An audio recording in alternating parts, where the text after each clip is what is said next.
Hey, hockey fans, welcome to Goal Line Hockey. And today we're going to take a look at some of the potential destinations for Sergei Bobrovsky in Columbus. He has been there now for a couple of years. He was drafted by the Philadelphia Flyers, spent some time there, was traded to the Blue Jackets a few years back, and now it seems like he is ready to hit the open market.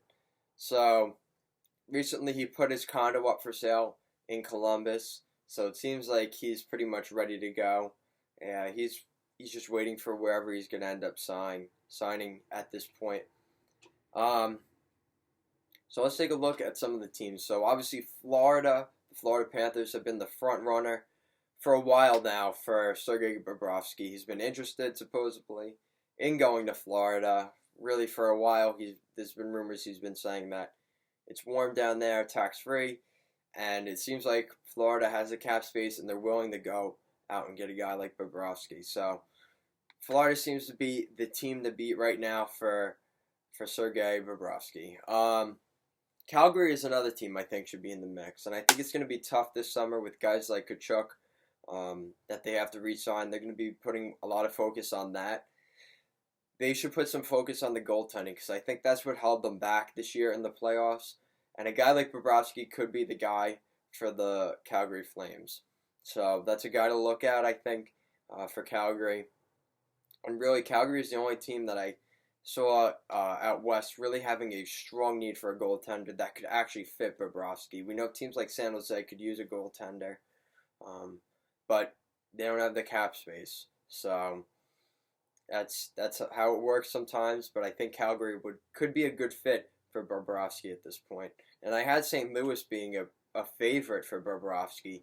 That was until Jordan Binnington came in to save the day for the Blues. So right now, the only team out west I really have is the Calgary Flames.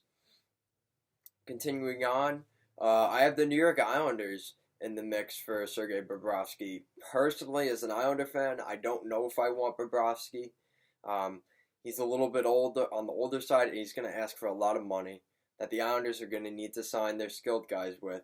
So that contract could come to bite the Islanders back later on. So I don't know how I feel, but if Leonard doesn't resign with the Islanders, you'd have to think the Islanders would be in play for a guy like Bobrovsky this summer. And then the sleeper team I have in here could be the New Jersey Devils, and it's depending on the confidence I think that Ray Shero has in Corey Schneider. It depends on how he feels with Schneider. He had a pretty good the World Championship. He did fairly well. To end the season, he got a couple starts, won a couple games. He played fairly well. Now it comes down to how's he going to do next season, and how does the organization feel with Corey Schneider moving forward. So some questions there in New Jersey. They've got some young guys in there as well that can play goaltender, but you wonder how they feel about that. Do they really if they get a guy like Panarin or Carlson this summer, you have to think New Jersey is in play to be a contender next season. A guy like Jack Hughes or Capo Caco as well, with that forward core that they have, definitely going to become one of the better top six teams in the NHL with those guys. So we'll see what happens with the Devils and Bobrovsky. Now looking at Bobrovsky's individually, he's 30 years old.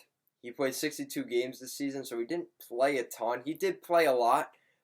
He did miss 20 games though, so he split some time, especially toward the end of the season with Jonas Korpisalo. He had 37 wins out of those 62, so not the best there for Bobrovsky. He'd probably like to have a couple. He'd probably like to have closer to 40, but nonetheless, pretty good for Bobrovsky. Goals against average, 2.58 this season for Sergei Bobrovsky, not too shabby, and then a .913 save percentage for Bobrovsky. So pretty good save percentage considering the goal scoring has gone up in the NHL this season. So Bobrovsky has the numbers. He could be making $10 million this summer, and I think that's what he's shooting for at the very least. So we'll see what happens there with Sergei Bobrovsky. And thank you for watching us here at Goal Line Hockey. Make sure you give this video a thumbs up and to subscribe, and let me know, who do you think will get the rights to Sergei Bobrovsky on July 1st? Who's going to ink the contract with Bobrovsky's name on it? Let me know down below in the comments section. And thank you for watching, and have a good day.